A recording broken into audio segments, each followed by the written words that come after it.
இன்னைக்கு வீடியோல skin care பத்தி தான் பார்க்க பாருங்க. ஒரு சூப்பரான ஃபேஸ் பேக் வந்து வீட்ல இருக்கிற திங்ஸ் வச்சா எப்படி வந்து நம்ம ப்ரிப்பேர் பண்றோங்கிறத உங்ககிட்ட ஷேர் பண்ணிக்க போறேன். 2 டேபிள் ஸ்பூன் அரிசி, 1 டேபிள் ஸ்பூன் உளுந்து, 2 டேபிள் ஸ்பூன் பச்சை பயிறு, 1 டேபிள் ஸ்பூன் ஆலிவ் விதை, இங்கிலீஷ்ல வந்து ஃபிளாக்ஸ் சீட்ஸ்னு சொல்லுவாங்க. எல்லா சூப்பர் மார்க்கெட்லயும் அவைலபிளா இருக்கு.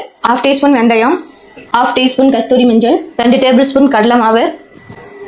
பெனிஃபிட்ஸ் என்னென்னு பார்த்தீங்கன்னா நம்மளோட ஃபேஸ்ல இருக்கக்கூடிய ஆயில் எல்லாத்தையுமே கிளியர் பண்ணும். அதே மாதிரி நிறைய பேர் வந்து வெளியே போயிட்டு வருவாங்க, சன் எக்ஸ்போஸ் ஆகிறதுனால ஸ்கின் எல்லாமே வந்து டேன் ஆகும். ஸோ அது மாதிரி டேன் வந்து ரிமூவ் பண்ணும். பிம்பிள்ஸ் வந்துட்டு இருக்கு அப்படின்னு சொன்னா அதையுமே வந்து கிளியர் பண்ணிடும். நீங்க ஹேர் வாஷ் பண்ணுவீங்க இல்லைங்களா, அன்னைக்கு காலையில வந்து இதை போட்டு ஒரு 15 to 20 மினிட்ஸ் வரைக்கும் அப்ளை பண்ணி குளிச்சுட்டு வந்துட்டீங்க அப்படின்னா உங்களோட ஃபேஸ் வந்து 1 ஸ்டெப் பிரைட்டா காட்டும். இப்போ அவ்வளோதான், இது வந்து நம்ம பிளெண்ட் பண்ணிடலாம். நல்லா நாம இப்படி கோஸா அரைச்சிருக்கிறத ஏர்டைட் கண்டெய்னர்ல போட்டு வச்சுக்கோங்க. அதே மாதிரி நீங்க எப்போ அப்ளை பண்ணணும்னு நினைக்கிறீங்களா அப்போ இந்த ஒரு ஸ்பூன் பவுடரோட கொஞ்சமா காஃபி பவுடர் சுகர் மட்டும் அப்ளை பண்ணிட்டு நீங்க வந்து வீக்லி ட்வைஸ் பண்ணலாம், இல்லைன்னா வீக்லி ஒன்ஸ் பண்ணலாம். ஸோ ரெகுலரா ஃபாலோ பண்ணிட்டு எப்படி இருந்துச்சு அப்படின்னு கமெண்ட் பண்ணுங்க.